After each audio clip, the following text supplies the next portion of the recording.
Welcome into the Casual Gaming Conversation. I'm Connor. That's Nick. This is your weekly gaming podcast from Co-op 64. We have a bit of a filler episode this week. We are talking about Metroid Prime 4 impressions, my early impressions, Nick's impressions after 30 hours of Hollow Knight Silksong. Yep. We're going to talk about a few other games as well. But before we get into that, Nick, how are you feeling? We're doing all right, man. The boys are down bad. Let's just start there. We get to sit on this desk and we get to be honest with our audience, and it's really impactful that we don't have to BS.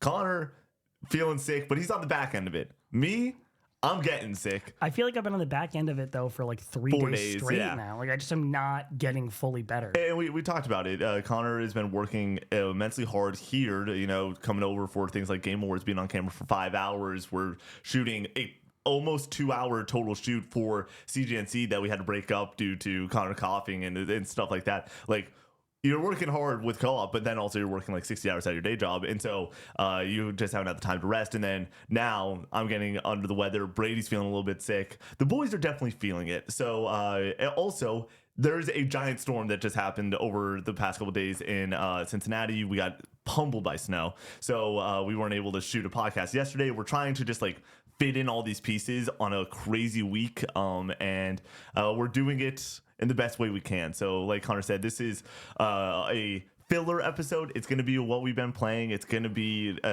some impressions on games, not a full review for Metroid yet because Connor hasn't beaten it yet.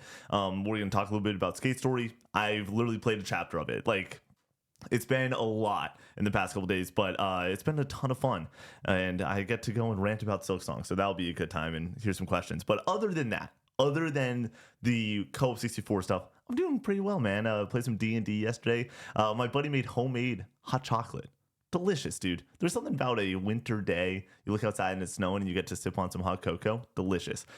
Except it got a little bit burnt and the top edge of it gave me a nasty chocolate mustache for 30 minutes, but that's besides the point. But no, doing all right. Go Pats today as always. And yeah, I'm excited to play some games this week. I'm excited to talk to you about some games and it's gonna be good. How are you doing, man? I'm doing okay. Like you said, working a ton. I think we're at the tail end of that. This is probably the last week. Hopefully it's the last week. And because of me being sick as well, like when I do have free time, I can't enjoy playing video games. Like, God forbid I put on the fucking VR headset when I'm like all congested and feel gross. Like, that's just not an option. So like even yesterday I sat down to play Metro Prime and I played for 20 minutes and I was like, I'm too tired. Like, I just need to go to bed. And I just feel awful. So hopefully we're getting better and I can get back to playing video games and hopefully I have more time here in the next few weeks. I'm really looking forward to going to Massachusetts and seeing family for Christmas. I think that's going to be a nice reset point, but happy to be here talking about games with you today. I got a fun one for you real quick though. Talking to Papa 64. The man retired recently, so he's trying out a bunch of new hobbies. He's getting into some fun podcasts, and he's listened to us talk before. He's listened to Co-op Pod a couple times. He's listened to this show a couple times just to check in on his sons, Mm-hmm. But he had a great moment where I'm on the phone with him this past Wednesday in between Silksong and Silksong again, and he's like, "Hey, I've been listening to some other podcasts, and then I listened to you guys. You guys are great. Like, you guys are way better than some of these other jabronis, dude." And I was like, "Oh, Pop, that means a lot." That's so nice. Shout out to Pop if you're listening to this right now. That means the world to us. And I was like, I haven't told Connor that story yet, but yeah, it is cool that we get to do this podcast. And in his retirement years, he's going to be listening to the Casual Gaming Conversation. Not know a single thing of what we're talking about. Yeah, we might as well be speaking a different language, dude. But one day, Connor, how much do you think we'd have to pay our father to beat Bloodborne? I thought about this. I think if we locked him in a room with the PS4 to play Bloodborne, I don't think he would be able to come out of that room for years, a year or two, maybe. I don't know. If we were sitting next to him, I think he could beat it in 50 hours. Yeah, I think so. Yeah, pointed in the right direction. The struggle for Dad in video games, because he would always come down when I was playing, and he would be like, "Oh, let me play a little bit, and we would play like Call of Duty together or Yeah. something like split screen. He just can't get his mind around the second stick for Yeah. the camera. Like that's a big struggle for a lot of people. And once you get like even Laura, who's like a pretty avid gamer who like grew up playing Animal Crossing and Pokemon, it, like when it comes to like shooting and like utilizing that second stick to like aim, like that's really tough. But once you get that down, like I think that you're off to the races with gaming. That's the big hurdle though for newbies to video games. You bring up Laura, and this was just a total side thought that I had. So I'm making our schedule post Game Awards, right? I'm getting the 2026 schedule together, getting all the dates in for all the major games. Where are you at with Pokepia or whatever the heck it's called? Pokepia? I don't Yeah. Because this game's coming out in like 3 months, by the way. And like, probably not going to be something I check out. Even if it's amazing, I can't see myself making time for it. Exactly. And it's also coming out in March, where it's like end of February, March. There's just so many games happening. Even though now Saros is just chilling in April, end of April at this point. But now it's Pragmata like 4 days before it. Yeah, that's true. I mean, it's just going to be a crazy 2026. I do appreciate that game developers tend to stay away from January, early February. Like that should be like the reprieve, the backlog time for video games, in my opinion. And I always appreciate that. We played Uncharted 4 last year during that period, and that was a blast. We're talking about what we're going to be playing this year potentially. So hopefully there's a bonus podcast in the future for some spoiler cast for some older game that we want to return to or play for the first time. So, but then Highguard is the first one. Highguard is the first. Highguard I'm playing 6 hours of, probably 3 of that being on stream, and then never playing again. The first big release is Requiem, right? Mario Tennis Fever comes out. Well, once again, big releases. Obviously, there's levels to this. Here's what I have on our schedule for February. Dragon Quest VII Reimagined as just a date that exists. It's not going to happen. It's too long. It's too long. Neo 3, which is interesting. I'm not going to be a poser. I barely played Neo 1 and really enjoyed it. Just like didn't end up getting to the credits or anything, but never touched Neo 2. I'm not going to hop in on Neo 3. Then Romeo is a Dead Man, which is interesting. You know, it's got that sauce. That's got to be less than 10 hours, and I'm all over that. Mario Tennis Fever comes out on the 12th, and then Reanimal and High on Life 2. Reanimal, I think, is the bigger shout for us, where there's some interest there between you, me, and when Brady. When does that come out? On the 13th or the February? 12th. Yeah. Yeah, I'm all in on that. Yeah, and then we get a week break, and then it's Requiem. Then the next week is Pokepia. I'm like adding a letter. It's Pokepia. It's Pokepia. There's no it's Pokpia. Oh yeah, so it's Pokepia. Pokepia. Yeah. But it sounds wrong, right? Yeah. And then a week after that is Replaced, and then a week after that is Crimson Desert and Mouse PI, and then a week after that is 007 First Light. Interesting. I have a lot of yellow on our calendar right now.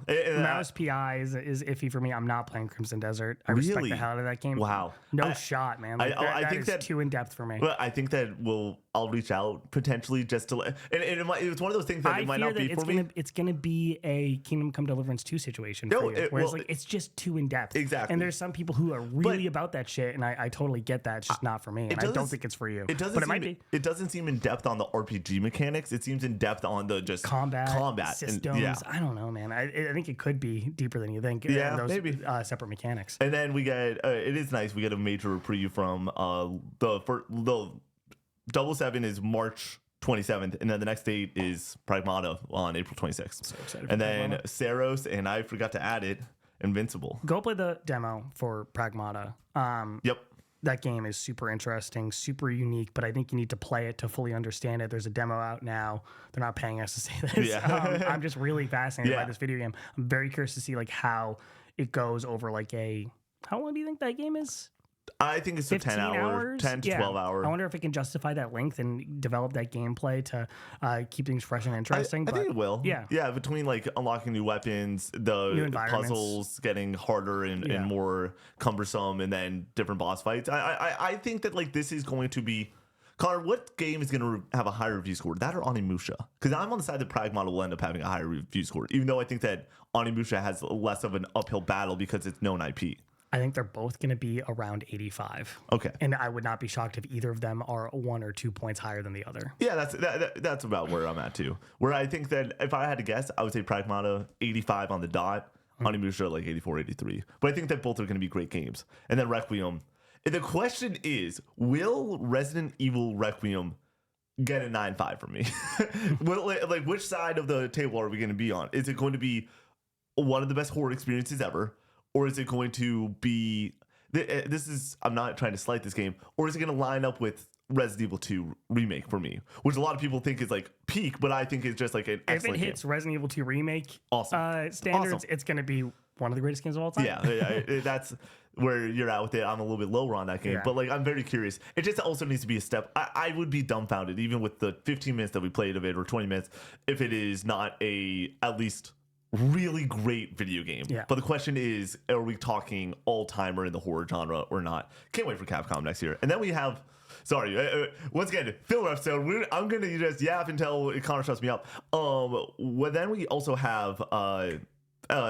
not say to play Dev Direct. That's going to also fill in, like, you assume that there's going to be at least one major Xbox title in the first 4 months of next year. We think that an Ubisoft title is going to get shadow dropped too. Yeah, potentially at the Dev Direct. Yeah, dude, where's Black Flag Remake? Where is it? I would not be shocked if that gets shadow dropped in January. There's a wide open window for Yeah. that game, and I think that if you drop it in like around Resident Evil or something, it's going to get lost in the shuffle. But if you release in January, it takes over the conversation very well. What if, with this schedule we have right now, let's say that Fable comes out in March, which is already stacked, but let's just say that It's a summer game. or let's just say one of the big four from X. Let's say even Halo comes out in March, so there is a little bit of time after the fact. Do you think that that's possible? Yeah.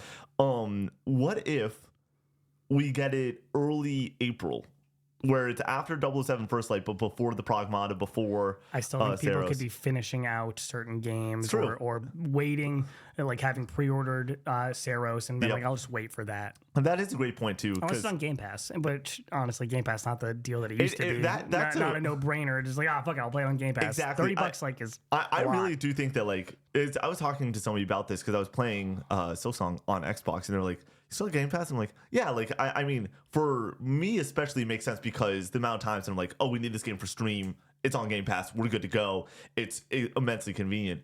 With that being said, $30 is still $30 a Yeah. month. Like it adds up. Where even you look at the slate, we're gonna grade Xbox this year. You look at the slate that they had over on Game Pass, you would basically have to play all the bangers to really get your money's worth. And if you do so, you got your money's worth. But man, $30 is just so steep. Before we hit housekeeping, I just want to say at the top, because I know that we block off housekeeping and then you can skip over it if you want.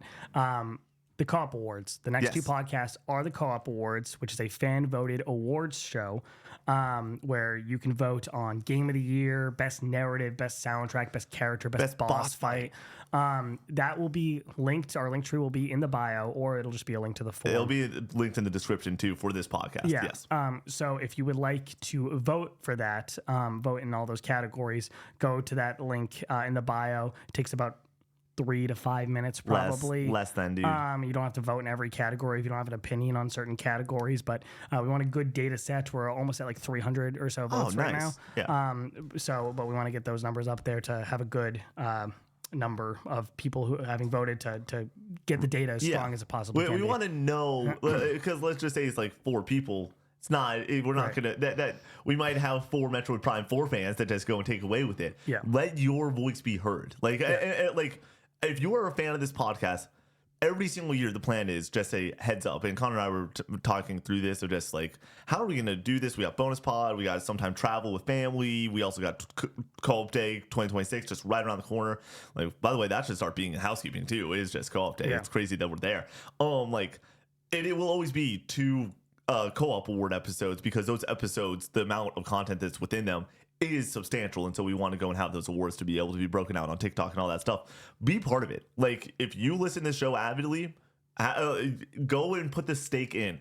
Take a vote for your game of the year and then hope that it wins. Like, have fun with it because this is where your voice can legitimately be heard. I haven't checked the form yet. I assume Expedition 33 is running away with it. I hope that's not the case. I'm also, the coolest part of our award show is we do a 3-2-1. So we will also know what was in 3rd place, what was in 2nd place, and what was in 1st place. And we also talk about our personal picks for those categories as well. Except for Game of the Year. That it goes to the first pot of the new year, which also get excited about that. Connor and I are so stoked to be sitting back down on the desk to do another top 10 games for 2025. It's going to be a doozy, dude. I cannot wait for that episode. And I can't, more importantly, I cannot wait for the combined list. I can't wait to figure out where we land with all this. Because boy, oh boy, it's going to be awesome. All right. Hopping into housekeeping proper here. The show is made possible by all our lovely supporters over on Patreon. You can get this show 3 days early. You can get the Casual Gaming News Conversation 3 days early. And you can get bonus episodes of the Casual Gaming Conversation each and every week. We're doing an episode grading PlayStation's year in 2025. That'll be the next bonus episode, but we also have stuff in the backlog with Q&A with Nick, different spoiler casts for we have one for Hades 2. We have one for Dispatch. We have one for Donkey Kong Kong Bonanza, Death Stranding 2. So a ton in the backlog for the bonus episode of the Casual Gaming Conversation. At the next tier up, you get the Co-op 64 podcast. You get Recollecting Retro and 2 bonus TikToks every other week. And at the highest tier, you get your name right at the end of each and every podcast, and you get the opportunity to be the 4th topic on the Co-op 64 podcast. Over on the Twitch side of things, heading into the new year, we're just kind of moving and shaking. We're doing what we can when it comes to that. Well, we have to. I'm with being busy with work. Nick has been taking over and been kind of rocking a lot of streams lately, and he's been doing a great job. So on Monday, he's going to be continuing on with Cyberpunk 2077. We're back. Tuesday, Wednesday, Thursday, Final Fantasy X. Nick's taking over, keeping stream going while I'm finishing out my busy season. We'll be back in the new year at the very latest. I might do one more before the end of the year. Yeah, we also, this is not on your housekeeping, but it is exciting. Saturday, me and Brady are dating everything. Oh, nice. Me and Brady are dating everything. I believe the plan is there. I want to say that it is Saturday morning. That's if you guys don't work on Saturday morning. Knock on wood, I doubt we work on Saturday. This will be the first not Saturday we have not worked in like a month and a half. And then, of course, I'm going to make Brady do more work stuff. Yeah. But yeah, the plan is to date everything on Saturday, whether that is Saturday morning or Saturday night. We will not have literally an idea on that timing until later in the week. But Saturday, bonus stream, date everything. We're not going to beat the game. We're just going to have a fun one-off. Apparently, the game can be a lot longer. Like, you can leave the house whenever you want, but like, it can be quite long. We're just gonna we just want to go and seduce a Ben Starr as a door. Like that's what's happening on that stream. It's gonna be a lot of fun. You're not gonna want to miss it. Then we have a Discord server. You can join up with over 2,800 community members talking about games, movies, music. We do community nights tonight. If you're listening to this on Patreon, we are doing the Halo community night, playing some Halo 3 in the Master Chief Collection. Booted this up last night. Same. Got absolutely destroyed. But I'm ready. I'm feeling good, feeling warmed up. So much fun. I literally just like getting back on the sticks with Halo is just always a blast. It's something that I look forward to any chance we get. It goes back to when Halo Infinite came out, and for some reason, every 12-hour and every 24-hour stream, we just always play Halo Infinite. Yeah. You want to know why? Because Halo's freaking fun. So it's gonna be a lot of fun. I'm gonna be talking about that today. More for my hot take. I also booted up Valorant for the first time in a month. Absolutely popped the fuck off. Yeah. Top of the leaderboard, carrying the team to a 13-11 victory on Pearl. Omen mains, rise up. We were fucking shredding them, baby. Dude, so fun. I love that video game. I haven't played Valorant in probably 8 months, and I promise you, my mental health has never been better, buddy. It's been a great time. There is nothing better than being in a 3v1. Yep. Bomb is planted. You come onto site. You use your blind. You get one. Then you swing over to the other. The bomb is planted, so you know where the other person is. They can't see you. You tap the bomb. You get it half. You hear them walking towards you. You swing out, headshot, go back to the bomb, and the whole team goes, "Oh yeah!" Like it's fucking awesome, dude. Like it gasses me the fuck up. There is the reason, and once again, I don't want to continuously bring it up. I don't know what High Guard is going to be, right? Yeah. But if it has those moments, if it has you just find a way to go and figure it out, and you're with your buddies, and the gameplay allows for sick moments, like it's gonna be cool. Just don't be the last freaking announcement of the Game Awards. Golly. Merch, we have t-shirts, hoodies, mugs over on co-op64store.com if you want to support the channel that way. And leave us nice reviews on Apple Podcast Services. It gets the show out to more people, and we would really appreciate that. All right, let's get into our hot takes. You want it? Sure. My video game hot take for today is that 2025, now as it is officially sort of come to a close on video game releases, I just want to one-time it. Last time, it has been a great year in gaming. but it is not one of the all-time years in gaming. I think that we all look at this year as a feast that has just been nonstop. It has been an unlimited buffet of gaming. If you want to go and have crazy RPG times with your buddies, you got Night Rain, you got Monster Hunter. If you want in-depth story games, you can have something like Dispatch that is all narrative, or even Expedition 33. Whatever you want, it's there for you. And then you have things like, it's been the year of the indie, Blueprint, Silksong, Hades 2. Like, there's so much good stuff out there on the market right now. It's awesome. You are eating. You are having a great time. There's not a single person this year that I can like not point to a game and be like, here's a banger. If you want a PlayStation first-party banger, Ghost of Yotei. If you want something more introspective, Kojima released a game this year. Like, there's so much good stuff this year. With that being said, we've only had, in my opinion, one all-timer this year in Hades 2, which is arguably the best roguelike I will ever play. But we haven't really had those other games that just step up into that sort of category compared to even something like 2020, where it's like, okay, you have Hades 1 and The Last of Us Part 2. 2023, you have Baldur's Gate 3, Tears of the Kingdom, Alan Wake 2. Like, those three games are dog walking the top three of this year, like in quality. We're talking about like a 96, a 96, and like a 92 or something. Like, there's just banger after banger in 2023. There's banger after banger. Final Fantasy 16 in 2023. Yeah. What up, Mario Wonder? Yeah, Spider-Man 2. Like, Yeah. yeah. 2023 is a much better video game year. I don't think that's even close. It's close. And then 2020, I think, is a more nuanced conversation. I think that this lines up honestly pretty well with something like 2019 is actually the easier comp, where it's like, hey, Resident Evil 2 remake, we all know that's like for most people 9 out of 10 game. It's just an amazing game. Sekiro, you do have a banger in Sekiro. Some people have that as a 10, some people, have that around a 9. As someone that has it as a 9, cool, but I would say that like could be your Expedition type of experience, where we all just understand this game's awesome. That's what you get when you have Game of the Year Sekiro in 2019. There is many comps that you can make to that year, or 2021 even. I think this year is a clear step up to 2021, where it's like the median score is just all a couple points up. But yeah, I think that this is a great year in gaming. It is just not one of the greatest years of all time. That's my hot take. I'm right there with you. I can wrap my head around somebody saying that this is an all-time year, though. Mileage may vary depending on, like, if you're absolutely enamored with Expedition 33 and Ghost of Yotei and Blueprints, like Hades 2, and you're just higher on those games than we are potentially, and we're pretty high on all those games, depending on if we play them or not.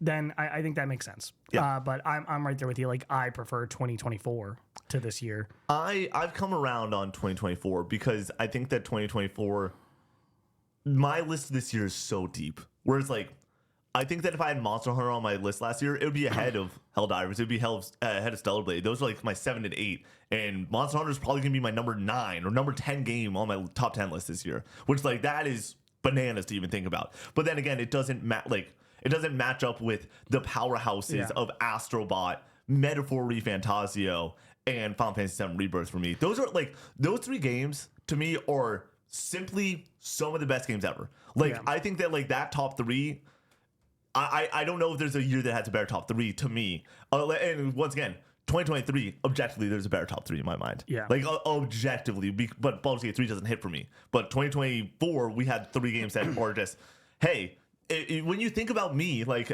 on this desk, you think about me with Rebirth, you think about me with Metaphor, and you think about us with PlayStation and Astrobot. Like, there is just those like easy comps and stuff like that. I gave multiple 9.5s in 2024. I have given 1.95. We give 0. This year. Well, you gave it 10. I gave it 10. Yes. Yeah. I think that this year has a ton of 8s. Yeah. Like a really massive amount of 8s, 8 out of 10s, and that's great. I think the consistency for this year is of great video games is there for sure. I just don't think there's as many 8.5s or 9s, and I think that's really the differentiator for me. But then you gave Split Fiction an 8, so your opinion on terrible story, just one of the worst stories of video games I've ever seen. It's a better story than It Takes Two. That will be a hot take down the line because like I can't handle it anymore. This is secret shame. Okay, well we're just talking about. I got emotional in some of the story beats in Split Fiction. Could not care less. Which like. I understand that that's like bananas for some people, but also I'm just a sympathetic man. Okay, like I get emotional over if like there's something that's slightly sad that happens in the universe. I get a little emotional, but yeah, that's where I'm at with the year. It is crazy that like where we are now. There's no major game releases after the things that are currently out. Like I'm going to be playing Skate Story. I'm going to play some Unbeatable. I'm not going to play Metroid most likely. I don't think I'm going to get the time for it. I do want to hop more into Pokemon Legends. I thought about booting that back up last night while I was watching. I know you played any of it. I played an hour. Literally just booted up. Connor, we cannot spend money on 2 copies of a video game and play 0 hours of it combined. That cannot happen. That's fair. So yeah, I booted up. I'll be lucky to finish Metroid Prime before the new year. Yeah, you're a very busy man, dude. Well, I'm excited to ask how deep you are into this game and everything. But yeah, Connor, where are you at?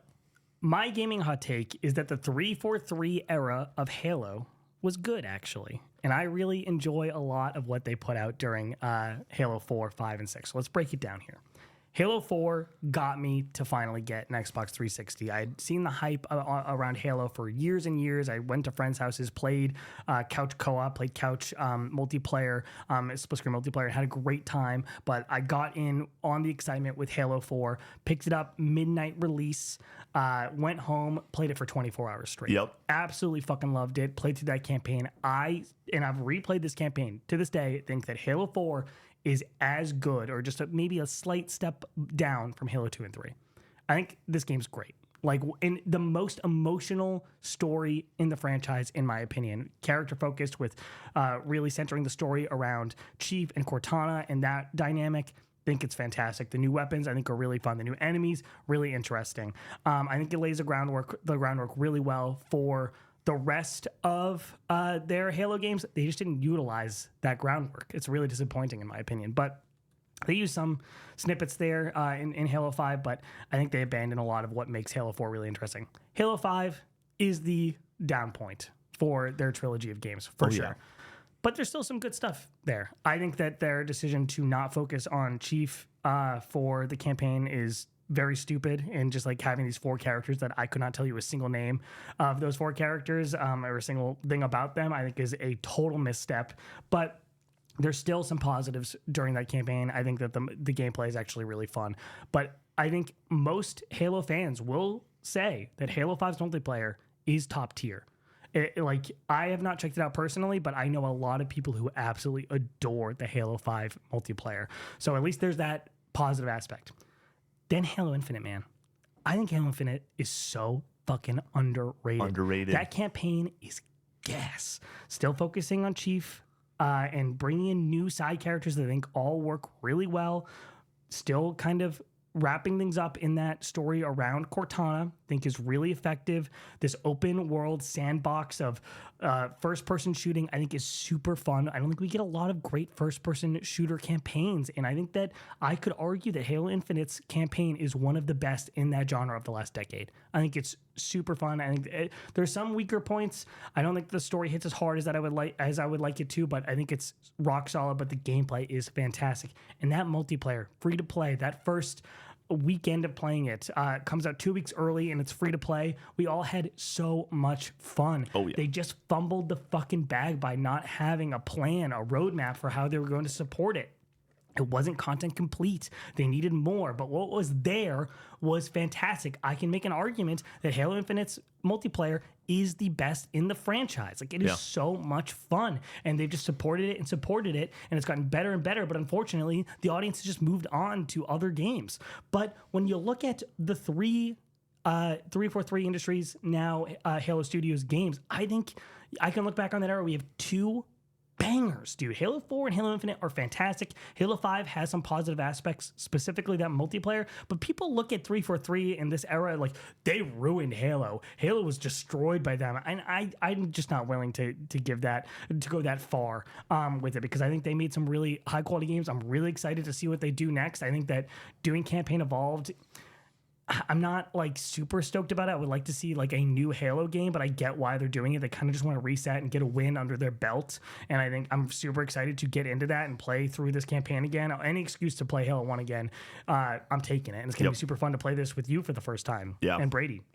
But yeah, I think we should put some respect on 343 Industries, now Halo Studios, because I think they've made some rock solid games. Is it as good as the Bungie era? No.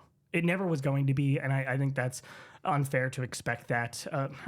Unfair a little bit. Like I would want that. Yeah. I would want them to hit those highs of Halo 2 and 3, but like I don't know, it's fresh blood. Like, and what they did put out, I think is great. So we're talking about comparing to some of the greatest games of all time. It's tough to follow. So yeah, I like this take. I want to tie this into the co-op awards a little bit because there's a category that we have not done yet that I've wanted to do in the past, and it's not going to be on this year. But the reason I want this category to exist is Halo Infinite, and it's the best game mechanic, the best feeling thing in a video game, and it's because Halo in 2021 has arguably the best video game mechanic ever, the best video game moment that can happen, which is the skewer. That one-shot skewer, that weapon feels so clunky to some level. Like, you understand like the reload process, but there is nothing there. Like this headshot with the sniper in Halo, iconic, brilliant. They're like, what if we make it feel like you're shooting a freaking glass cylinder into somebody's skull every single time you shoot this thing? It's so gruesome. It's so cool, and it's so awesome. Halo Infinite multiplayer is one of my favorite video game moments ever. Me, Shane, Andrew, you, like the amount of like dudes in my life that were all in on this. Yeah. People were getting Game Pass. People were getting like everyone was all in to be able to play this game together. I would get home from class. It would be like 4 p.m. There would be some crisp like winter, autumn air. And like finally get under a little blanket, and you would just game for 6 hours, and the matches were so tight. They were so fun. The gameplay in Halo Infinite is ridiculous. It's very fun. The campaign, also awesome. I've never played Halo 4. I watched you play the entire thing. Because dude, Halo 4 is so fucking good, man. But do you remember this whole process? Yeah. You come home and I just sat on the couch and watched you. Like, literally, this was the most degenerate moment in Connor's life, and I just was the little brother being a part of it. Because I wanted to beat the campaign so then I could start grinding the multiplayer. Yeah. Because I knew that if I started booting up the multiplayer and getting into that, I would put the campaign on the back burner potentially. This was Thanksgiving break, right? It was some time around there. Yeah, I think that you like got it, and we had a couple days off of school. And literally, like, you got it at, like, right after school let out, it felt like, for me. And you just, like, put the bag down, came, grabbed the controller, and literally, like, we went from, like, 4 p.m. until 4 a.m., took a nap for 4 hours, woke back up, and then just kept going. It was, like, it was such degenerate behavior, and it was so much fun. And I'm like, I remember that story, though. Like, I could tell you certain story beats and everything, even though it's been, 12, 13 years or whatever. Like, man, Halo is just special, period, bar none. And yeah, I don't think that you can beat Halo 3 because not many games can beat Halo 3. Like that's a tall task in the first place. Halo 2, I also think that there is, and I'm trying to not use this word because I think that it lessens what I'm trying to say. There is some level of nostalgia goggles that are going to be on whenever you're talking about an old game franchise that is this good. Like, where it's like, man, like, Call of Duty is a prime example. Man, like, it'll never get better than the BO1 days. Well, you're saying that because the BO1 days was when you were 17 and you were drinking Mountain Dew with your buddies and having a great time. It's hard to beat. I think that Black Ops 6's multiplayer before it went off the freaking rails was a completely, like, content complete, extremely fun maps, great level design. Like, was that as good as BO1? No. But, like, to go and just be like, psh, this sucks because it's not BO1 is an unfair statement. In the same way that I do believe with Halo Infinite being like, man, we're never getting back to 343, not 343, Bungie days. Like, that's unfair because, like, guess what? You're also never going to be 17 again. I'm never going to be in my, like, when Halo 10 comes out, I'm never going to be in my college apartment playing Halo Infinite with you and the boys. Like, that's just an unfair, unrealistic expectation. But the quality of these games are apparent, except for Halo 5. Like, Halo 5 is obviously known as a misstep, but, like, that's fine. And like you said, there are good aspects to that game. There were people that I knew that were really into that multiplayer and having a bunch of fun with it. Once again, Halo multiplayer is just always fun. But, like, totally agree with the take. I like this take a lot. People need to put some respect on Halo Infinite, especially, and then also Halo 4. I'll get spicy here and say that Halo 3 is the best of the best, and I think it's a step up from the rest of the series. Not a huge step, but a step.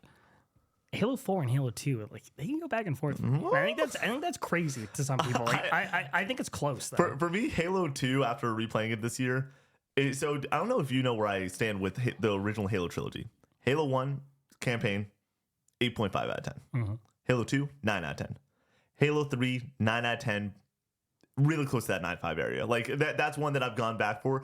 But like, if you're telling me that Halo 4 is in, I did a full that range. franchise replay or for some of these for the first time. Like ODST and I had played so much of Reach at friends' houses. Yeah. Like doing the split screen campaign, like probably the first like 3 or 4 missions, and just not seeing the end of it. Dude. But I did the whole series in early 2020, and had a blast. And so like it's somewhat fresh in my mind. But yeah, like during that, you would think that maybe I had nostalgia goggles on for Halo 4 because that was the first one that I like fully played on my own, and like going through and just having that comparison point, like right back to back to back. I'm like, this is top tier shit. Yeah. Man. Like this is fantastic. And that's a big reason I'm so stoked to replay Campaign Evolved too. Like that's going to be awesome next year because like I played Halo 1 solo. I'm so stoked for there to be like the fact that you, me, and Brady, there's a chance that we get to review this game and play it early and stuff like that. The idea of like, okay, like this is just what we're doing review schedule. It's all 3 of us on the same review. We're all working through this campaign. That stokes me so much. Like I'm so excited for that process because it's just awesome. I like that we said filler episode. We are 35 minutes into this podcast and we haven't gone to the big topic. Yeah. So anytime we get talking about Halo, I feel like there's just a lot to dig into there. Yeah. And then we talked about 2025 gaming, and then we talked about 2026 gaming. You should play Reach. Or sorry, ODST. ODST is really good. Like for me, Halo is Chief and Cortana. Yeah. Like I need those central characters because the overall scale of this conflict, I think it's really easy to just get lost in. Yeah. And my connection point is those 2 characters. Yeah. Chief, and that's why Reach just didn't do it for me as well, because I didn't really care about those characters. ODST gets close to how I feel about Chief and Cortana with their cast of characters. Interesting. Really good stuff. Very unique tone, very somber, like scary at times. Okay. Where you're just like, oh fuck, like this is bad. Like we're in a tough situation here. But it's really good. Maybe the best soundtrack of the franchise. So shout out to that. I highly recommend that game. Okay, let's talk about what we've been playing. This isn't a proper what we've been playing episode, but we're gonna kind of give early impressions of new releases, some stuff that's been out for a while that Nick has finally gotten to, like Silksong.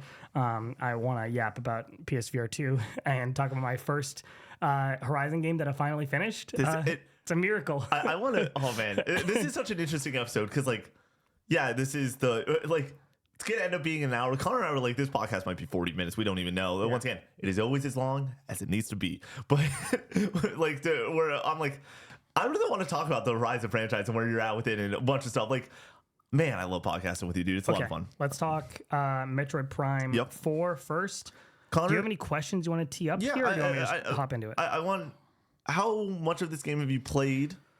I don't know the exact time. I would guess like 3 or 4 hours. Great. There are 5 MacGuffins, 5 keys that you need. I have 2 of them. Okay, very interesting.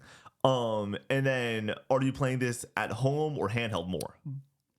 I would say equal at this point. Okay. Like the most I'm getting to play nowadays is like the 15 minutes, 20 minutes breaks that I have at work.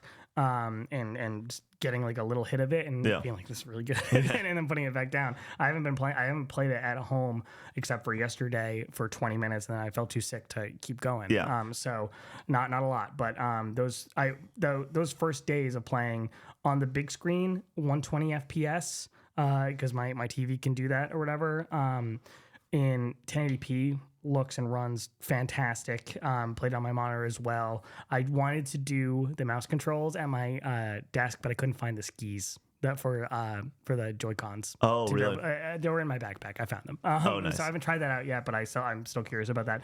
Plays great in handheld mode as well. It's so good. What is it? It's 4K. It's 4K. You can get 4K or 4K 60 or 120 1080 on dock. I believe that you can get 60 1080 on handheld. So yeah, I did the performance mode for both of them because this game looks gorgeous anyway. I heard that somebody was like, it's like a PS3 game. I'm like, have you seen a PS3 game? Do you have eyes? Like, no joke. This time of year, I'm always going to be thinking about playing Infamous last year and just like hopping back on the sticks on a proper PS3 game. And then even like Metal Gear Solid 4, which was early PS3. It's like, this game it is so stylized. It looks gorgeous. Like Yeah. even I'm playing playing Metroid Prime Remastered. That game looks great for a remastered version of a GameCube game. It's fantastic. Huge upgrade. This is a massive upgrade over it. Yeah. Like it's insane. I think that this game visually is so impressive. So I've been to the first 2 main areas Yep. before you get out into that desert area. And when you get into the desert area, it's like you can go to these 3. The 3 keys are here. You can go, choose which environment you want to go to first. And this is one of my biggest knocks in the game so far is you can go to one of the. There's an order. I don't like that they kind of teased out like, oh, you can do these in any order. And I get to the first area and I'm like, oh, cool. Like, then they're like, you don't have the thing that you need here. And then it's like you go back to Miles McKenzie with like this new item that you got. And then it's like, oh, now I can go back there. And it's like, nope. You need to go to this other area actually first before going back to this area. It's like, what the fuck, dude? Yeah. Like, that's so annoying. I thought this was open now and it's not. Yeah. But those first couple areas just so gorgeous, so atmospheric, just awesome to be in this otherworldly world. Yeah. And see the different enemy types, and the gameplay is really fluid. They definitely tutorialized this early on that you can like do a dash left and right. Yep. But I completely forgot about that, so I was just eating fucking bullets like left and right early on. But then I got to a boss fight and it's like, hey, you can, just a reminder, if you hold left and double tap B, you can dodge left and right or whatever, and like that feels really good. It's got a lot of the sensibilities of the only Metroid Prime game that I played, which is 1, where like you're getting your different upgrades. There's certain things you can't do until you get those upgrades. It's more linear than the Metro Prime is, and I think that's disappointing for a lot of people. I totally get that. If you want that Metroid Prime experience of just being lost in this world and being able to do things in different orders, like it's just not that, which is disappointing. I get that. But for what it is, I'm having a lot of fun with it. I'm really enjoying just being in this world, going from point A to point B, taking on different enemies, seeing the different bosses. I think the different bosses so far are fucking awesome. Just from a visual perspective, from like a design perspective, and they're pretty easy. Like it's pretty easy to figure out what to do and like how to handle like their different idiosyncrasies or like what their different like small puzzle that you have to figure out is.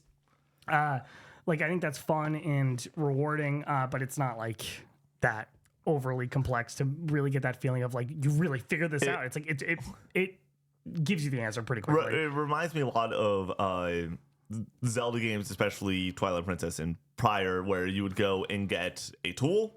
And the boss fight that you're about to face at the end of the temple, you're utilizing the tool that you just got. Right, That exactly. is what, for that first boss, it feels like at least. Yeah, and that kind of stays the same. Yeah. At least so far, where there's like this is in trailers and stuff, you have like telekinesis or whatever, like different powers, and like you have a shot that you can like kind of control. Oh yeah. And like I've done that like in like 3 different fights already. I love feels that good. mechanic. It's cool. I love that mechanic. It reminds me of like the Metal Gear Rocket where you direct it and stuff like that. It's so much fun. The music in this game, I think, has an argument to be the album or the soundtrack of the year. Like it's phenomenal. Like it just tickles my brain with some of those like synths and some of those noises. Like it's really cool and like really enhances just being in these different environments. There's a lot of controversy around the music in the desert area or the lack thereof. I thought, based off of the pushback on this, that there was no music. Yep. There's music in that area. Dude. It's just really ambient, and in the background it's like this like choral like just kind of singing, I guess. But it's really in the background. It's ambiance. kind of, it fades back there. So people want like an iPod apparently to be able to play like different tracks, which is what the amiibo does, but like that's not what I don't think that they didn't put music here, so you bought that. Like that's so clear to me because there is music here. It's clearly an artistic choice. I think that genuinely the complaint that is happening with that in particular, a large majority of the people that are complaining are not playing this game. Yeah. I think that is like the overwhelming majority. Everything with Nintendo these days. Oh, Dog Young Bonanza sucks. It's just so boring. You just punch stuff. Like, it's just super repetitive. I'm like, I know you haven't played the game. Yeah. I know you haven't. And I think there's fair criticisms to be had with Dog Young Bonanza. And I've heard them. And if you played the game, great. Like, I'll hear you out. I might disagree with you. But, like, I think most people who are lobbying criticisms at a lot of Nintendo games nowadays just are hating to hate. Dude, there's a lot to hate about Nintendo, but can we just be real and not lie about this? them? This is a total non sequitur, but I got really pretty emotional. This Saturday, there was a comment on the Control video where someone was like, "Man, I love video games, but that guy in the middle really, really, really loves video games," and it's just like, dude, like, I'm so thankful that we can be positive about video games, because the amount of like, just if I were to say my timeline on TikTok or Instagram or whatever, when it comes to video game content, because of course there's also some sports content in there and everything, I would say 75% of it is negative. And I'm someone that's like curating my timeline to be positive. Like, I want to hear from creators in the industry that I respect, that I also like.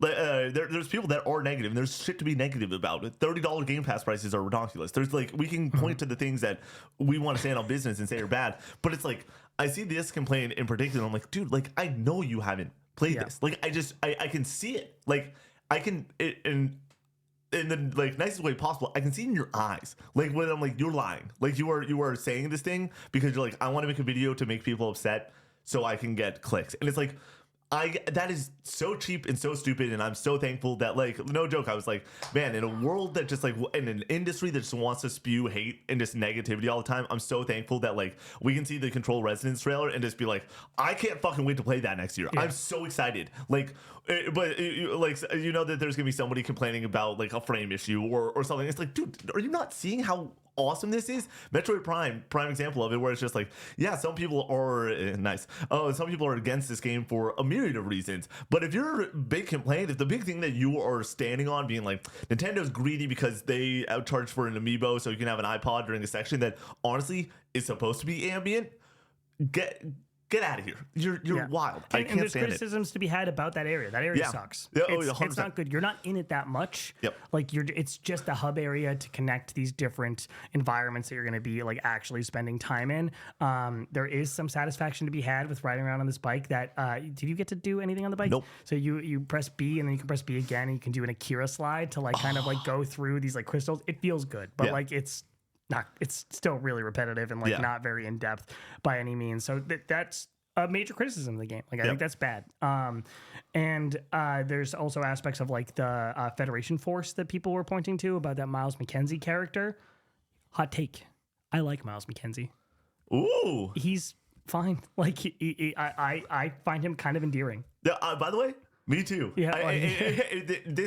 And once again, I did that preview, and it's always I love when we get the opportunity to do previews and reviews, and then we get to see what everyone else says. Because like, I was like, this person didn't bother me, but I also understand how it could bother someone else. So I don't think really could go either way, depending on like, okay, you play that first hour and he's in your ear a little bit more than you would like. Is this going to be the whole game? Is he going to be in your ear all constantly? Yeah. Of the 4 hours I've played, I think he's probably talked for 5 to 10 minutes of that runtime. And even then, when he talks, I'm not like, oh, shut up. It's like every time it's like, like, as somebody that my biggest complaint in Metroid Prime was at certain times I got a little bit too lost. It was a little bit too backtracky. It's nice to have somebody that, hey, just a reminder, go and do this real quick, where like, and it's also not they're just solving the puzzle for you in 5 seconds sort of deal. Right. It really is like, there was the moment in the preview where once again, the preview was basically first couple hours of the game, where they were just like, hey, you are gonna go and be sent out on this quest to do this, and it's like, cool. And then they don't really talk to you for the rest of that time. Like, you're just... I think the worst scene is that introductory scene where they're kind of like fumbling around and have their Marvel dialogue. Yeah. And like, that's not great. Yeah, but then after that, it's like, he's a fine companion. Yeah. Like, he's kind of goofy and sweet, but like he just doesn't really get in the way for me. So yeah, overall with Metroid Prime 4, I think that if you are comparing it to Metroid Prime 1 through 3, which I think is very fair, because if you're coming to this expecting that level of experience for the 4th entry, I think that having that link, I think it makes perfect sense to me. And is it a great Metroid Prime game in comparison to those ones? Based off of what I know and from my experience with Metroid Prime 1, no. Like, it has differences. It's not really leaning into a lot of the sensibilities that make those games super special. But for what the game is, I'm having a ton of fun with Yeah. it. Like I love these different environments. I love going into a new area and seeing what biome it's going to be and what tests it's going to behold. There's also apparently like shrines and stuff in this game, like in the desert area. But there's not a lot. Well, I haven't done any of them yet, so I haven't run into that. But that's interesting. So, is it a little bit linear? Yes, I get that. Like, I understand that like it might not live up to the legacy that the Prime series has had up to this point, and I understand being disappointed by this game or let down. But as somebody who like doesn't hold these games in this like godlike status, like, and I'm just taking it for what it is, I am having a great time with it. So, Awesome. But I understand being disappointed by it. Yeah. At the same time, like I think this is a properly good video game, great video game. Like, but at the end of the day, like I think mileage may vary depending on what your expectations are, and like where you're at with the Metroid franchise. Metroid franchise aside, where do you think this is for the Switch 2 lineup? Like, because I think that it's in a This is my immensely second favorite game on the Switch too. So okay, far. cool. Yeah, 'Cause behind Bonanza. Yeah, I think it's a very interesting spot where it's like But I haven't a played lot of everything. I didn't people play Pokemon. expected this to be the best Switch game out there Yeah. on the market because it's Metroid, and it doesn't seem like that's that at all. But also, I think that mileage may vary on where it lines up between. For me, I would be shocked if I enjoyed this game more than Mario Kart World, for example. Like, Yeah. I'd be dumbfounded. But like, also, there was that chance going into it. Even after previewing it, I said it might be that. And then after the reviews and such, like, I want to play this game. I just don't have the time. And so when you were like, yeah, this is going to be a me thing, I'm like, great. All right. Let's talk about Silksong. Silk Thong. Yeah, I like this game. Here's You're a son of a bitch. I hate when we Take it start back. here. Take it back, I hate Nick. when we start here. You love this game. I want to start with Hollow Knight 1 is a 9.5 out of 10 for me. One of the greatest indie games of all time. And this is better. And I think this game is worse. I think that this game is not as good as the original Hollow Knight. I want to start with the things that like I didn't like initially, and now I just still don't like them. Like before, because we'll get to the story of where I'm currently at, and that's a whole side note. But I initially did not like the gauntlet fights. I thought that they were padding. I didn't think that they were necessary. I just get me to the next boss fight. Like They're as good as the boss fights. I don't think they are, and they're less enjoyable than the boss fights. I don't want to figure out the pattern They're of as enjoyable in my yeah. opinion. What? Connor, I'm just trying my best I know, here. I'm gonna contradicts a retort, lot. though, a little bit. Yeah, so I don't like those. The quest aspect, I don't like that much. Yeah, it's I think that and that's a major component of this game is quest boards in these different locations. I mean, It's you not have to, necessary. There is some that you have to engage with because at some point you're going to have to use tools. yes, And but exactly they feed are into that. necessary, and I don't think that they're super fun. I also think that from the Metroidvania aspect of this game, which is a great Metroidvania is you go to a location, you beat a boss, you get a new tool, sort of like that type of cycle. I feel like the pacing of the tools in the locations that you go, sometimes the locations are amazing and at the end you get a tool. But also sometimes I feel like I get to the end of the location, I beat a boss or something, and I don't get something that makes me more powerful or more kitted out. sometimes or you don't get anything. Exactly. That was weird. I don't like that. Like that doesn't work for me. Like straight up, like if I overcome something in a Metroidvania, I want the Powerball from Metroid. You know, like I want something that I'm like, okay, this is a game changer. Increase my health. Give me like a Increase mask shard. yeah, like how my weapon becomes stronger. Like there needs to be something. There needs to be this. I improved by doing this compared to a boss fight just for difficulty's sake. For a boss fight should always come with progression in some way or another. I would push back on that a little bit because I really do feel that the boss fights are the reward for this game. That's like fair. it was such a treat to run into a new boss and start that process of getting your teeth kicked in, learning their patterns, Yeah. getting a little bit further each and every time, and finally overcoming that. mean- Like that was a reward in itself. Yeah, I mean that last judge fight for me this year was. I can't wait to talk boss fights at the end of this year because between Expedition, Hades 2, and Hollow Knight, I think that we've been feasting on terrific boss fights. And I don't know where people are going to land on it. It better. I'm not going to do a lot of pandering for the co-op boards. If the Death Stranding final fight is not in the top 3, I'm gonna freaking lose my mind. Same with the Donkey Kong Bonanza final fight too. There's just a lot of stuff that needs to be in that top 3. It's gonna be awesome when we get to the end of the year. But yeah, I think that there needs to be like some sort of upgrade path there. So like those things are not the case in Hollow Knight, and those are things that lessen my experience. And so when I'm playing Metroidvania, this is not my genre. I also want to clarify that this is a genre that I'm like stupidly unfamiliar with. The Metroidvanias that I have played, one of them I haven't beaten. We'll get there in a moment. Is the Lost Crown, right? That's Prince of Persia, the Lost Crown. Yeah. Metroid Prime 1, Super Metroid, Hollow Knight, and then I played a little bit of the Blind Forest. And I think that's it. Like this is not something that I want to. This is not a genre that I want to get into and explore and have a bunch of fun with, because often they exhaust me at a certain point. I need that stimulus. Like I need to go and have something that's like, okay, we're moving on to the next thing. We're getting this thing. Like I need to feel progress. And this game does not make me feel like I'm progressing basically at all. Like very often. With that being said, starting with the negatives, which like I feel like it's important to start there, because this game also does so many things so freaking well, like so top of class, that is like so clear to me that you need to point to and be like, yeah, like this is some of the best shit ever. Art design, ridiculous. Like whether it's enemy design or environment design, it is unbelievable. Should have won the award for art design at the Game Awards. I think that Death Stranding has better art design, and Haze 2 does, but also it is all up there. And like Expedition just should not have won that award, and it does everything else awesomely. And even I think it has great art design. But I think that other games have better. That's fine. That's so top class. The music in this game, ridiculous. Just so freaking good. It's so good. The boss music, when it starts kicking on some of these fights, it's like, dude, you need to chill the heck out. Like, you are killing it right now. It's so freaking good.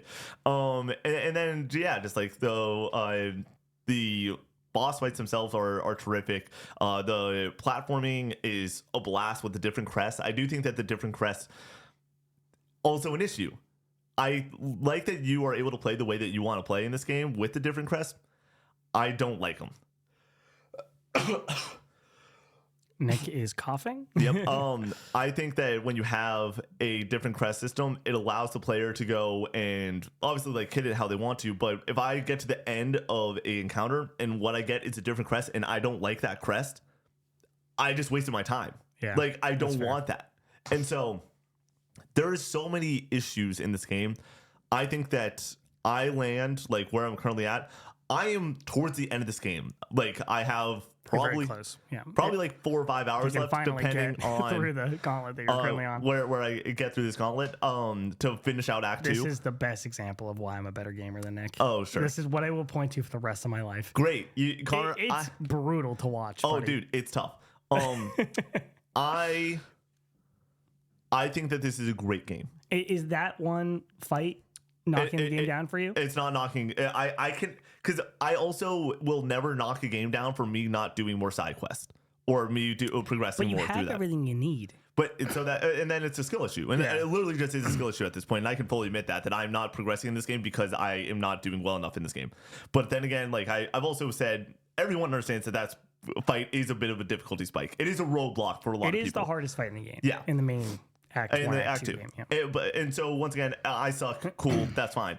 I'm not going to go and at least he admits it. I'm not going to knock the score for me being bad at the game. That's ridiculous in my mind. Yeah. With that being said, with all of the examples that I just laid out of why I don't love this game, I'm like around an 8. Like this game's great. Like it objectively is great for the things that it does well, but it's also like the third Metroidvania that I played this year, and obviously we're comparing it to some of the best Metroidvanias ever with Super Metroid and Hollow Knight OG.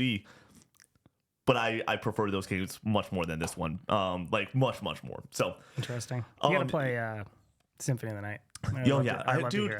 I just want to beat freaking Final Fantasy X, and I don't want to beat that game either because I'm having a blast with it. Yeah. But like, it's really funny where I'm at with streaming too, where it's like I'm so stoked on Final Fantasy X. I'm not super stoked on. I'm not super in love with Cyberpunk. I like it, but I don't love it. It's not playing in a great situation. Streaming games is just so different for.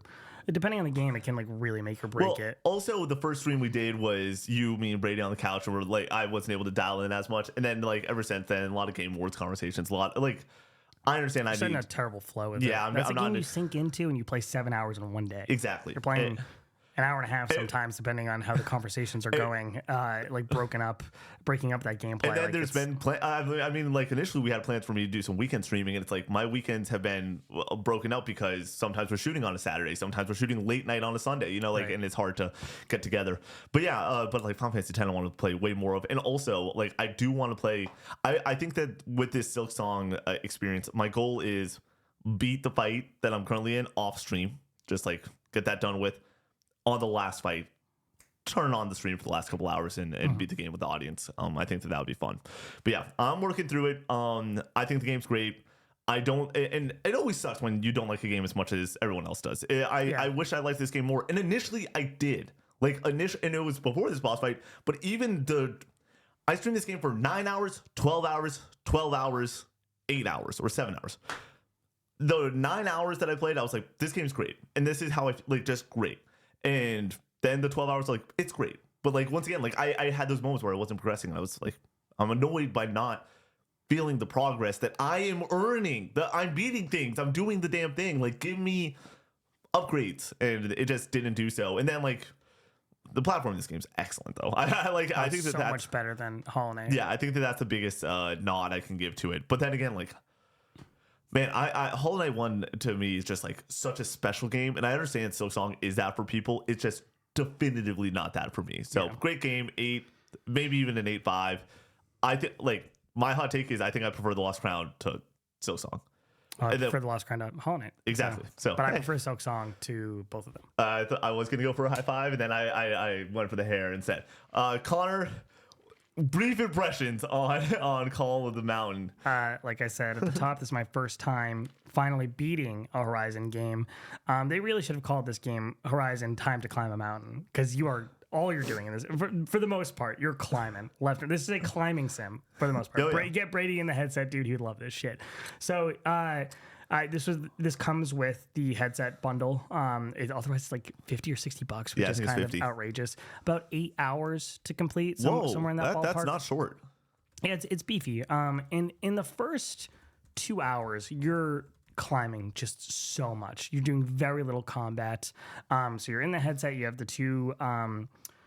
They're not DualSense controllers. They have a special name, Pulse controllers. I don't know, but yeah, they're motion controllers, but they have like hand tracking and everything. They're really great. They have haptics. They have all the bells and whistles of. Real quick, all the mounts $60 on PlayStation Store. Yeah, that's crazy. And it's the same price to get the bundle as it is to just get the headset. That's nuts. So you might as well just always get the bundle. So yeah, the controllers are fantastic for PSVR. I know this is going to be a very niche topic for a lot of people. Not a lot of people have PSVRs. Actually, though, we talked about this a few weeks ago when we were talking about PlayStation not supporting PSVR. It sold over 2 million units like a year ago. By the way, that means that about however many questions we get about Steam Deck, we should be getting half that amount of questions for PSVRs. Which is kind of wild. Yeah. The bar for success is so different depending on the company that is producing the product. Oh, yeah, totally.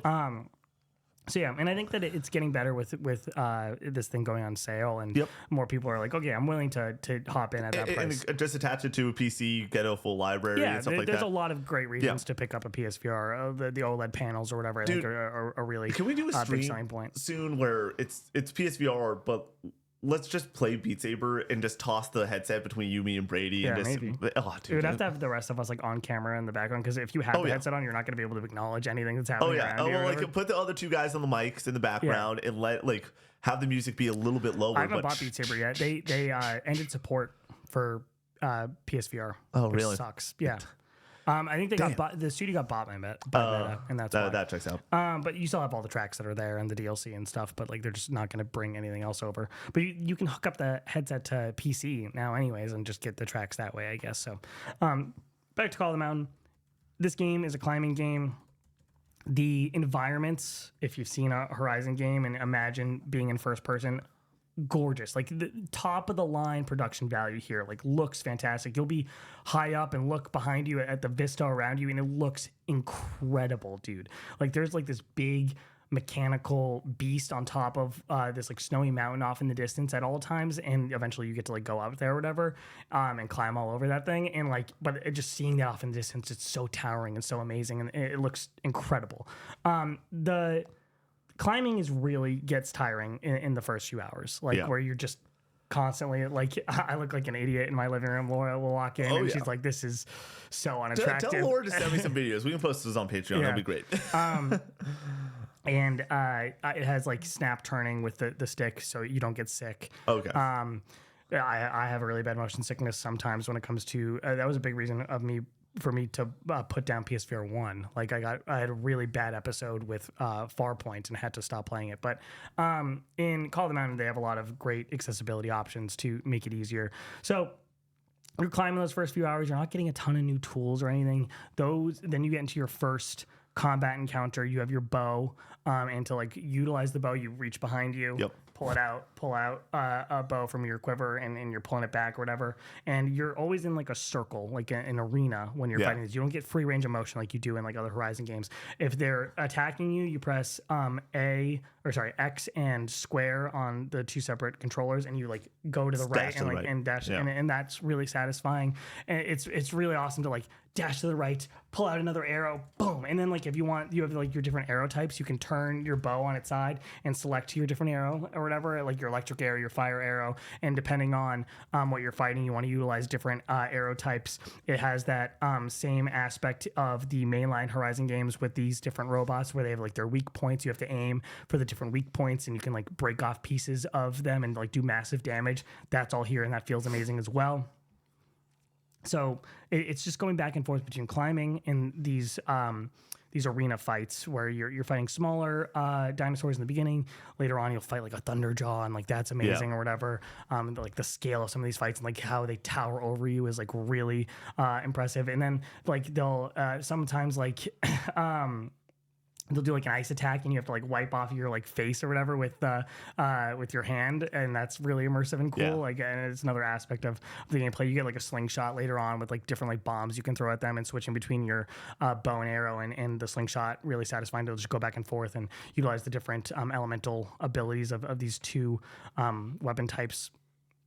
But another aspect that I think the game really gets going when it comes to the climbing, when they start adding more and more tools. So like you'll get these like pickaxes, and you have to go to a table and you like put the pickaxe together. Like you'll like grab like the handle and you'll latch on the axe parts, and then you'll take like some rope and you'll like tie it up together or whatever. So then like you'll be jumping to a wall, and you reach behind you and you pull out the pickaxes and you slam into the wall. That feels amazing. There's this like rope caster type thing where there'll be something that you can attach to one end, so like it'll have like a spike on one end, and you like reach up and you'll put the rope into that, and then there'll be another thing that you're throwing the rope to, and you'll throw it to that point, and then you can grab onto it and then like zip line. That's really satisfying. There's like a thing like a it's not like a grapple, but like it's similar where like it'll have like an anchor, and you'll like throw it up to that, and then it'll like drop down a line for you to then grab and like climb up.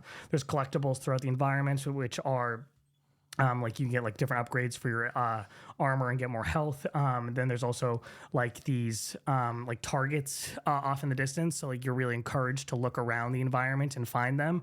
I think it would be a really fun platinum to just kind of be in these environments, look for those different collectibles. You pull out your bow and arrow, you shoot those off in the distance or whatever. It's satisfying to just like be looking around and constantly trying to find one of these. And then there's one, pull out the arrow, knock it out, and get that satisfying chime or whatever. Best part of this game, there's rock stacking. Oh, sick. so there's like but Connor, I want you to know how much of a nerd you are. You can continue now. Dude, so you'll climb up this big wall, and there'll be like an area where like it's just flat, just like a camp out area. You'll go over, you'll open some containers, you'll get different elemental like you'll get an electric charge thing that you can put on your bow. You have to craft the bows every single time. So like you turn the thing, you press X, you like put the shock thing on the end of the bow, you put the feathers on the other end, and like then it makes your bows for you, and that's fun as well and immersive.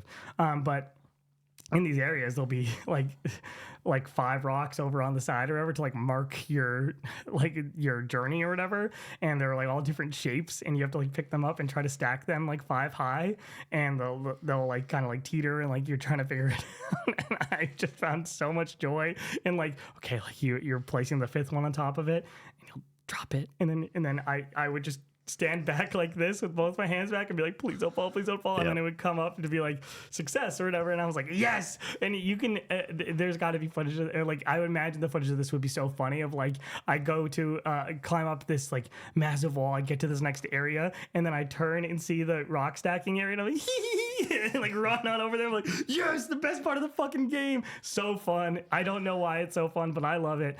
The story here is good, not great. I just like the world of Horizon quite a bit. I just don't like playing the Horizon games that much. Like, so here it streamlines a lot of that. I think the climbing is fun and progresses nicely. I think the combat is a treat. It's interspersed throughout in a way that like every single time it comes up, you're like, yes, more combat. This is so fun. But yeah, I think this is a really tight package. 8 hours, shows off the headset exceptionally well. There's characters like Aloy shows up like early on, so it's cool to see her in VR or whatever, and have that like touchdown to the like mainline series to like kind of tie things together. I would love another one of these games. We're never gonna get another one of these games, but yeah, is super this fun. Fire Sprite or okay, yeah, man? There's Fire Walk and Fire Sprite. I don't think there's a way to describe this game that makes it sound very fun, though. Well, if you had a review, what would a score be? 8 out of 10. I think it's a great video game. And I was probably closer to a 7, and then they started progressing the climbing. And then they started giving you rock stacking. Yeah, honestly, yeah. But I would like to go back and platinum this. The only issue I have with PSVR, and I think that there's a setting for it, and you have to turn this on, where like the trophies don't show up. So I was getting trophies the whole time, and I didn't even know it.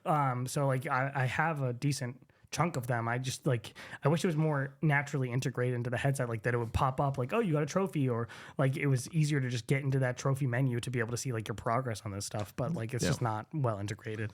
Just a bummer. All right, Nick, Skate Story, what do we got? This is going to be really brief. I played a chapter of this game. Man, this game's cool.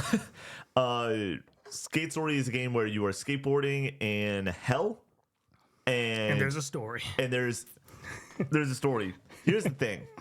I think that this game relies on sauce so much that the gameplay and the story I don't really care for basically at all. But it was awesome to, after playing Hollow Knight for 12 hours, have a moment where I'm sitting on the couch and just having my mind blown with some gorgeous visuals and terrific music. And the sound on the skateboard is so freaking good. The way the wheels sound, I know this. Like, if you're into skating games, get that. Yeah, it works. And then like there's ways for you to turn left and right and everything. And the scraping that you get. Oh, it's awesome. Yeah, but the story aspects not really into. If you want though, it's on PlayStation Plus Premium I think Premium. Or Extra. No, Extra. Premium is the highest. Yep. Yeah. It's on Extra. It's so immediately immersive. Everyone is sort of all in the same boat of like your mileage may vary whether you think it's good to excellent, but there is something here, and it's really cool that like to close out this year with another indie game that we thought was probably going to get delayed to 2026, and then it just somehow comes out. Skate Story is awesome, and I can't wait to play more of it. I don't want to like go too long on it because I probably want to talk about it after I beat it, but like this is going to be such a nice reprieve. Like the next couple days, like I'm gonna play some more Hollow Knight, I'm gonna play some other stuff, but the nice part is like I can already see it. I'm gonna finish stream on Monday playing Cyberpunk, immediately flip over to Skate Story for an hour before bed and enjoy the heck out of that. So I don't want to go too long on that, but I'm really enjoying it. All right. Do I get first pick or do you want first pick? You can get first pick. Okay, sure. It's such a boring first pick, but we got to go and rip it. Connor, team me up. Today we are drafting PlayStation Studios developers. Nick, you have the first pick. What are we taking? Naughty Dog. Your turn. No, it's Naughty Dog. Of course it's Naughty Dog. They are the clear S tier of PlayStation. They've released 3 games that I look at as masterpieces. They are the only studio that I can say that for in the entire world. I immediately put them up with From Software and Rockstar as the big 3 studios. When they come out with something, you know you're going to be having a great great time. And even now, after Night Rain, I understand that Night Rain still rips and it's a lot of fun. Like, we adore Night Rain on the channel. It's like, I don't even think PlayStation would put out a game that's as quality as Night Rain. I think that it would be above it because that's just what they do over at Naughty Dog. It's unbelievable. They're one of the best studios of all time, arguably the best studio of all time. And Naughty Dog is the clear 101 in a PlayStation Studios draft. Wouldn't be a Co-op 64 casual gaming conversation without some Naughty Dog glaze. Just what we did. Connor, did I say The Last of Us during that? No. Last of Us. The game's pretty good. Connor, what's your pick? With my first pick, I'm going to surprise some people here. I think the second best PlayStation studio behind Naughty Dog at this point, for me, is Sucker Punch. Interesting. Yeah. Between all their eras of Sly Cooper, Infamous, and now Ghost, I think they just have put out quality banger title after banger title, and with no signs of slowing down. So I think that they have solidified themselves among the big three, at the very least, at PlayStation Studios between Naughty Dog, Sucker Punch, and with my third pick, we are going to go with Sony Santa Monica. They're a one-trick pony, but they make that one thing really special. God of War is a very important PlayStation franchise between the old era, the Greek era on PS2 and PS3, and now on PS4 and PS5 with the Norse era, the reboot with God of War 2018 and Ragnarok. I think they are top of class in a lot of categories when it comes to AAA gaming and storytelling. Sony Santa Monica with my second pick. Connor, my number 2 is still on the board. Nice. My next pick is Insomniac Games. They are the PlayStation 5. They are the team that is producing at a clip that no other team on PlayStation Studios is producing at, and they make better games than Sucker Punch in my mind. Like, I think that the Spider-Man games outweigh the Ghost games in my world, and Ratchet & Clank is better. Ratchet & Clank Rift Apart is better than any Spider-Man game and any Ghost game. Like, that is where I regard that game. It's terrific. Shows off the PS5 and better than any other game, except for the studio I'm going to select next. Insomniac is just top of class across the board. And then also, ahead of Sucker Punch in my mind at this point, you brought up the one-trick ponies that release banger after banger. Team Asobi. Holy crap, this team is so not only important to PlayStation's future, I look at them as the team that is going to be able to progress what we get from Sony first party of, hey, when I think about the teams that can release a 10 on Sony's first party, it's Naughty Dog, it's Sony Santa Monica, and it's Team Asobi. Astrobot is unbelievable, but Astro's Playroom is also just like one of the best PS5 experiences you can have. And Rescue Mission, baby. Rescue Mission on VR also apparently rips. So yeah, I look at Team Asobi as not just one of the best PlayStation studios, but just one of the best in the business right now. And if I had to place my chips on a PlayStation studio to release the next 10, they're probably my number 2 most likely behind Naughty Dog. I had Insomniac at 5 and Asobi at 6. Interesting. So who that means that there's somebody that you haven't gotten to. I think that this is a block here where, like, on any given day I could put these in any order. Insomniac's my 2. Like, they just produce too many games. Yeah. You want to know what I like, Connor? Video games, and they make a lot of them. Only make great video games up to excellent at the floor. Floor is 8. Ceiling, I would say 9.5. Ratchet & Clank Rift Apart, but most people would say 9. I think the best game is Spider-Man 1, and I would give that a 9. Yeah, awesome. Yeah. Cool. Where do you go next? Well, no. Do we go back to the older era with Ratchet & Clank? Do I think those are any better than? No, I don't. I don't think so. I think we're talking a lot of 8.5s during that era. But then Connor, Ratchet & Clank Rift Apart. Don't forget about Fuse. Yeah, sure. If you go and I think that Ratchet & Clank Rift Apart, people are cowards with that game, because they're not willing to admit how good a Ratchet & Clank game can be. But, like, it's almost like giving a platformer a 10. Yeah. Sometimes, like, platformers are just unbelievable video games and super fun.